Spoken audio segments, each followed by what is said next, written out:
একাধিক দাবিতে ধর্মঘটের ডাক রেশন ডিলারদের। 16ই ফেব্রুয়ারি থেকে রিলে রেশন ধর্মঘট। খাদ্য ভবনের সামনে অনশনের ডাক দিল রেশন ডিলার সংগঠন। একাধিক দাবি রয়েছে, ধর্মঘটের ডাক তাই রেশন ডিলারদের। 16ই ফেব্রুয়ারি থেকে রিলে রেশন ধর্মঘট খাদ্য ভবনের ঠিক সামনে।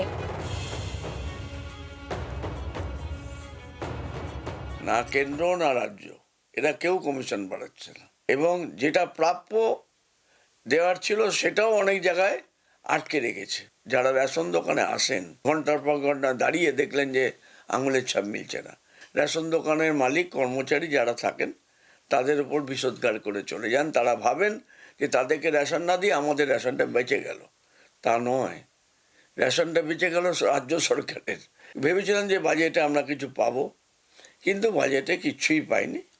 16 তারিখ থেকে জীবন ও জীবিকার স্বার্থে আমরা আন্দোলন নামতে বাধ্য হচ্ছি।